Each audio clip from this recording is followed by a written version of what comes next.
tous, soyez comme d'habitude les bienvenus sur Monaco Info. Voici les titres de votre nouvelle édition. Pédagogique, scientifique ou lié à l'aventure, les missions du Yersin, ce navire d'exploration sont multiples. Une première illustration ce mois de juin de ces missions justement, puisqu'il a accueilli à son bord plusieurs enfants en milieu de semaine. Autre belle initiative ensuite sur le plan culturel, les rencontres philosophiques qui débuteront à l'automne ici en Principauté. Fabien Bonnier a suivi une partie des oraux du concours de langue monégasque. Le point aussi sur un plan environnemental sur la déclaration de Monaco. Et enfin, découverte de l'Odyssée au cœur de l'hôtel Métropole, un espace de bien-être.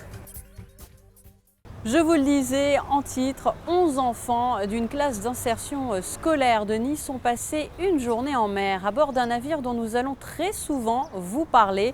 Il s'agit du Yersin, une journée particulière pour cette classe qui a remporté le concours du Snapper Club organisé par le musée océanographique. Plus de détails dans ce reportage signé Dominique Poulain et Sylvain Perromal. Partis de Nice, 11 enfants de 8 à 12 ans arrivent à la marina du Yacht Club de Monaco à 8h30 pour monter à bord du Yersin, un navire de 77 mètres à la fois privé et laboratoire de recherche. Un navire d'exploration dans l'esprit de la Calypso du commandant Cousteau. Ces élèves sont en classe d'insertion scolaire à l'école Bischoffsheim de Nice. La journée, ils vont la passer à bord du Yersin au contact du milieu marin. Tous les passagers du train ont su que nous allions à Monaco.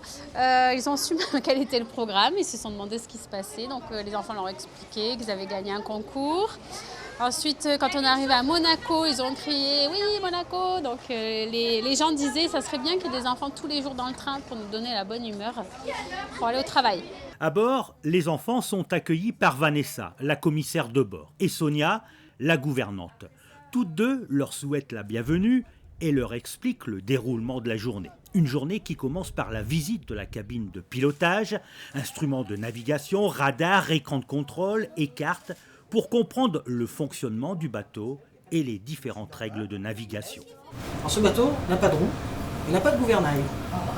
Voilà. Il a des pods électriques, c'est-à-dire que ce sont les hélices qui sont directrices. Il suffit de tourner ces appareils pour que le bateau tourne et réponde. Les enfants ont été conviés à passer une journée en mer après avoir remporté le concours Snapper pour tous. Un concours pour connaître, aimer et protéger les océans, concours organisé par l'Institut océanographique en partenariat avec la Fondation Princesse Charlène de Monaco. C'est une idée originale, mais ce n'est pas mon idée, puisque c'est vraiment Son Altesse Sérénissime la Princesse Charlène qui, il y a 2 ans et demi, 3 ans, m'a demandé de créer quelque chose, un endroit, une compétition, une école pour des enfants en phase d'apprentissage qui rencontrent quelques difficultés. Et elle-même m'a proposé de l'appeler le Snapper Club. Snapper qui est à la fois un poisson, le vivano, mais aussi un chenapan, particulièrement en anglais d'Afrique du Sud. La zone explorée ce jour-là est connue pour être fréquentée par une importante population de dauphins, à la surprise de certains enfants. Il y a un truc qui m'a surpris, c'est que quand on a vu des dauphins sur le côté là. Tu t'imaginais pas voir des dauphins aujourd'hui ? Oh non, pas du tout. La première activité est le matelotage, autrement dit l'art de travailler les cordes. Les enfants apprennent les différentes façons de faire des nœuds avant de confectionner des bracelets. À 12h30, c'est bien sûr l'heure du déjeuner. Direction le carré équipage, l'endroit où le personnel du Yersin prend tous ses repas. Au menu aujourd'hui, buffet de crudités, lasagne et salade de fruits. L'après-midi, les ateliers et expériences scientifiques reprennent autour d'Oriane, Tiziana et Fali, les 3 animatrices du musée océanographique, et de Didier Théron, leur chef de service. Au programme, évaluer l'état de la mer, mesurer la température de l'eau de mer. Ce jour-là, elle est de 23 degrés à la surface et de 18 degrés à 20 mètres de profondeur. Ou encore récolter et observer des planctons à la loupe et au microscope. Des ateliers qui permettent à ces élèves de se familiariser avec l'univers marin en percevant l'importance et la nécessité de le protéger. On a fait plein d'activités et aussi c'est extraordinaire parce qu'on est resté sur un bateau mais on a dépassé la Côte d'Azur et aussi on est allé manger au restaurant et c'était cool. C'est pour vous dire à tous les gens du monde de ne pas jeter des sacs poubelles et tout parce que ça tue des animaux marins. Ne pas tuer les requins et les baleines. Donc si on tue les requins, ça va casser toute la nature et on va plus se baigner dans la mer parce qu'il va avoir que des méduses dans la mer. Je voudrais que tous les gens du monde viennent au musée océanographique de Monaco pour qu'ils n'aient plus peur des animaux marins et qu'ils protègent des pêcheurs et de la pollution. Et comme tout bon marin qui se respecte, les enfants consignent dans leur carnet d'exploration leurs différentes observations pour garder un souvenir impérissable de cette journée. La plupart, c'est la première fois qu'ils montent sur un bateau. Même si on habite à côté de la mer, ça ne veut pas dire qu'on la connaît bien. Donc c'est vraiment l'opportunité de pouvoir découvrir tout ce qui se passe dans les océans et ils sont à fond. La journée se termine à bord du Yersin avec la visite de la princesse Charlène qui a tenu à rencontrer ces jeunes explorateurs pour échanger avec eux sur cette belle aventure et les féliciter. Et sachez que le Yersin sera officiellement inauguré le 20 juin prochain, à suivre bien sûr sur Monaco Info. Direction Paris où avait lieu lundi matin la présentation officielle d'un nouvel événement qui débutera dès le mois d'octobre en Principauté. Il s'agit des rencontres philosophiques. La conférence a eu lieu en présence des 4 membres fondateurs. Un événement à l'initiative de Charlotte Casiraghi. Plus de détails avec Alexandra Pani.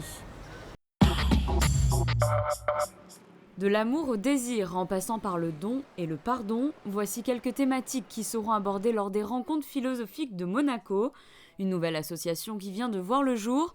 Son objectif, rendre accessible et attrayante la philosophie par le biais d'ateliers et de colloques internationaux. Un projet qui tenait à cœur à Charlotte Casiraghi, l'un des membres fondateurs. Ce projet des rencontres philosophiques de Monaco est né tout simplement d'une passion pour la philosophie. Donc c'est vraiment le point de départ. Ça a été donc mes études, une passion pour moi et je pense que lorsqu'on a une passion, on a envie de la transmettre. Et j'ai eu la chance de rencontrer des professeurs formidables qui m'ont soutenue dans cette initiative et je voulais absolument développer un projet à Monaco autour de la philosophie et d'être dans cette idée du don, de donner à Monaco la possibilité de rencontrer la philosophie et donc de le faire de façon régulière avec des ateliers sur une thématique qui peut intéresser un public très large. Des ateliers mensuels seront donc organisés à partir du mois d'octobre dans divers lieux de la Principauté. Des philosophes, des sociologues ou encore des linguistes de renom viendront dialoguer autour du thème de l'amour. Le contenu des ateliers sera mis en ligne sur le site internet des rencontres philosophiques, toujours dans le but de promouvoir la philosophie auprès d'un large public. Tous les grands philosophes, tous, ont écrit de façon extrêmement claire. Et que donc populariser la philosophie, j'aime beaucoup ce terme de populariser parce que ce n'est pas du tout négatif, le rendre accessible à quiconque. Parce que comme la philosophie touche, les problèmes philosophiques touchent tout le monde, personne ne peut se dire moi le désir ça m'est égal, la justice ça m'est égal, la mort ça m'est égal, l'amour ça m'est égal. Donc de lui donner les moyens de comprendre qu'il y a des gens qui ont réfléchi sur ce problème et que ça peut les aider, ça peut les éclairer dans leur vie. Ça peut provoquer une rencontre. Cette première année philosophique se conclura le 9 juin 2016 avec la tenue d'un colloque international qui proposera une réflexion sur le sens de la rencontre. À l'issue sera organisée la remise du premier prix des rencontres philosophiques de Monaco, une récompense qui saluera le travail d'un ouvrage de philosophie publié en langue française et paru dans les 18 mois précédant son attribution. La dotation s'élèvera à 15 000 €. Les rencontres philosophiques de Monaco vous donnent donc rendez-vous le jeudi 15 octobre pour le tout premier atelier sur la rencontre amoureuse avec pour invités Cynthia Fleury, Nicolas Grimaldi et Eva Illouz.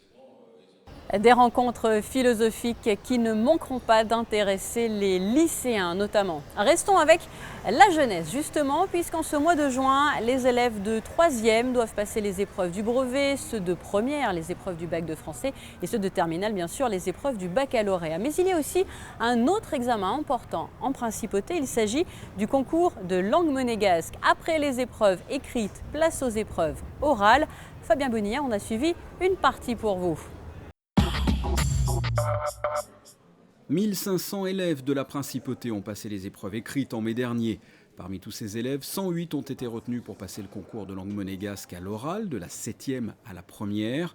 Un concours qui se déroule jusqu'à vendredi à la mairie. Les candidats, entourés de leurs professeurs, se succèdent devant le jury. Un jury composé d'Henri Doria, adjoint au maire, de membres de la direction de l'éducation nationale, de la jeunesse et des sports et de membres du comité national des traditions monégasques. La notation se fait selon les critères suivants. Il y a la lecture et la traduction du texte. S'agissant de la lecture, il est noté que ce qui est important est le débit, l'accentuation et l'intonation, ce qui permet de juger le débit et le rythme de la lecture. C'est important quand même, la langue monégasque est une langue. Elle n'est pas officielle, puisque dans l'administration, la langue officielle, c'est le français, mais c'est notre langue nationale, avec un écrit, avec des textes qui sont quand même reconnus. Et il y a une grammaire, il y a un dictionnaire, donc c'est vraiment une langue établie. Chaque élève a un texte à lire, à traduire, ainsi qu'une explication de texte, plus quelques questions posées par le jury. Aciu importante s'intitula Fore e canti in lingua monégasque. Un aquestu testu gavemu due personaggi, Urure et Akan. D'abord, j'ai préparé tout mon texte, le texte que je devais traduire, lire. Puis après, j'ai un peu préparé mon commentaire quelques minutes. Et donc, je suis rentré dans la salle, avec un peu de stress, c'est sûr, parce qu'on n'est jamais trop habitué, même si ça fait longtemps que je le fais. Et donc, d'abord, j'ai lu. C'est à peu près bien passé. J'ai eu un peu de mal avec les chiffres. La traduction s'est assez bien passée, j'ai trouvé. Et ensuite, j'ai dû faire le commentaire du texte Le chêne et le roseau, tout en monégasque, avec un plan d'abord sur l'étude des personnages, puis après sur la morale que l'auteur veut nous faire passer. Et voilà, ça s'est très bien passé. C'est important pour toi d'apprendre la langue monégasque ? Oui, parce que c'est la langue, on va dire, ancestrale du passé. Et donc, si on ne continue pas à l'employer, à force, je pense, elle risque de disparaître. Donc, si on l'utilise un peu en classe ou entre copains, ça peut la maintenir, on va dire. Après l'écrit en mai et maintenant l'oral, la remise des prix du concours de langue monégasque récompensera les plus méritants dans la cour d'honneur de la mairie le mardi 23 juin à 21h30. Place à présent à la déclaration de Monaco pour l'Antarctique, puisque pendant 3 jours, des experts se sont réunis en principauté avec plusieurs objectifs, dont celui d'identifier des stratégies et des plans d'action pour la biodiversité en Antarctique et dans les régions également subantarctiques, et d'évaluer comment ces plans d'action s'inscrivent dans les objectifs de la Convention sur la biodiversité biologique. Un événement organisé conjointement par le gouvernement, le Centre scientifique de Monaco, le Comité scientifique pour la recherche antarctique et la Monash University de Melbourne. Je vous propose d'écouter à ce propos un membre du CSM Monaco. C'est un atelier d'experts, pas simplement en Antarctique, mais également des experts en recherche en Antarctique, des juristes, des directeurs d'ONG qui sont là pour évaluer le statut de la biodiversité, donc le statut de protection et de conservation de la biodiversité, vérifier si il y a des plans d'action qui ont été mis en place par les nations et essayer de faire en sorte de cumuler finalement ces plans d'action à une échelle plus générale, donc à l'échelle de l'Antarctique, parce que vous le savez, l'Antarctique c'est un continent de paix et de science. Là, nous avons des objectifs très clairs, très définie en fait par notamment la Convention pour la biodiversité.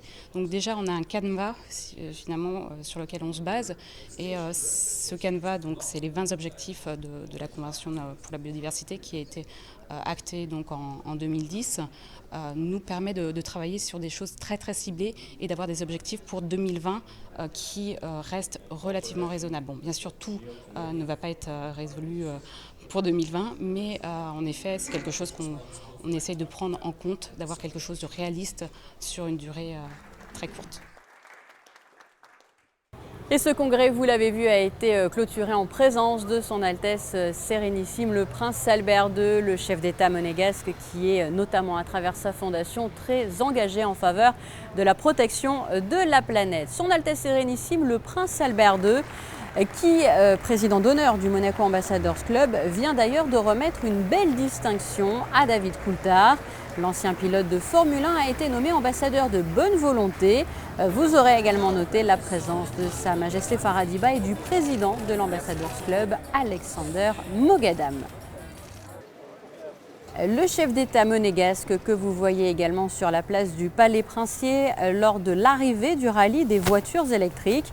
Elles avaient pris le départ à Kiev, un marathon pour sensibiliser aux énergies non polluantes. Autre fait d'actualité en bref et toujours en images, la roseraie Princesse Grace a reçu l'Award of Garden Excellence 2015 dans le cadre du 17e Congrès mondial de roses. Il s'est tenu à Lyon du 27 mai au 1er juin dernier.